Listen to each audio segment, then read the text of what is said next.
terug in het museum schuilen in Maastricht onder minister Goeman Borghesi's plantsoen in Maastricht. De vorige keer hebben we de expositie over de Tweede Wereldoorlog bekeken en vandaag gaan we ons bezighouden met het deel van het museum dat over de Koude Oorlog gaat. De Koude Oorlog die is eigenlijk ontstaan na de Tweede Wereldoorlog.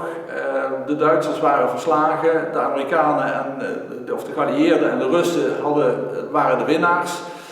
En na de Tweede Wereldoorlog is er eigenlijk tussen de twee kampen, de Amerikanen en de geallieerden en de Russen, is er een soort van spanning ontstaan. En die spanning is in de loop der jaren enorm opgelopen, heeft geleid tot een enorme wapenwedloop.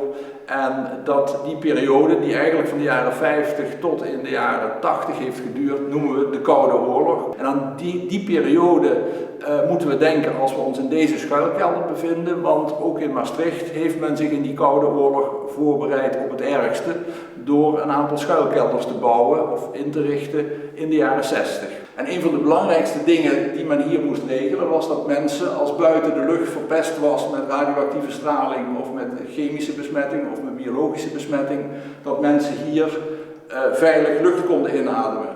Daarvoor is er een luchtverversingssysteem. We staan hier bij een van de motoren van dat systeem en die lucht die werd van buiten aangezogen door grote koolfilters, dat zijn deze bussen hier, en door een zandfilter, zodat mensen de lucht hier binnen veilig konden inademen. Er was hier op alles gerekend. Het licht brandt hier nu gewoon op het stadsnet.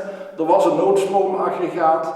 En in het uiterste geval, als alle stroom was uitgevallen en alle diesel op was, dan kon men deze motoren ook nog met de hand bedienen. En we hebben iemand gevonden die in origineel uniform van de bescherming bevolking, Bram Borsboom, ons zal demonstreren hoe dat ging.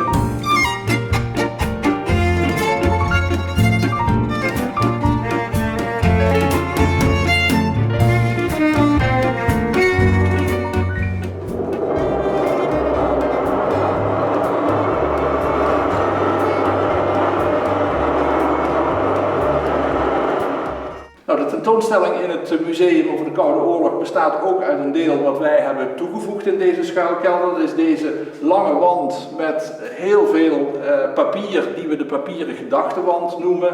En dat verwijst ernaar omdat wij er eigenlijk achter gekomen zijn dat in die Koude Oorlogperiode er heel veel voorbereidingen getroffen zijn, heel veel geschreven is, heel veel plannen bedacht zijn. En gelukkig zijn die nooit nodig geweest. Ik zit hier op een schuilkeldermeubel. Die schuilkeldermeubels die lagen in depots. Dat waren pakketten die uitgepakt moesten worden als het een keer echt menens zou worden. En het meubel waar ik hier op zit, dat heeft dus 6 slaapplaatsen, 3 keer 2 boven elkaar. Heeft hier een bank en een tafel. En in feite was het de bedoeling dat aan de andere kant van het meubel ook nog een keer zo'n tafel en zo'n bank zou zitten. Alleen dat konden we hier in de ruimte niet kwijt. Ja, we hebben hier ook nog 2 vitrines die herinneren aan de tijd van de Koude Oorlog. 1 vitrine met allemaal materialen van de BB, lampen, zaklampen in alle maten en vormen. Apparatuur om radioactieve straling te meten, zoals de welbekende Geigertelling, beschermende kleding. En in deze vitrine dingen die mensen thuis moesten aanschaffen, want mensen kregen in de jaren 60 het advies om thuis in de kelder noodrantsoenen aan te leggen. En deze blikken, die heeft iedereen in die tijd wel in zijn kelder gehad. Blijf dus tot nader bericht in uw schuilplaats en blijf luisteren naar nadere mededelingen van de BB.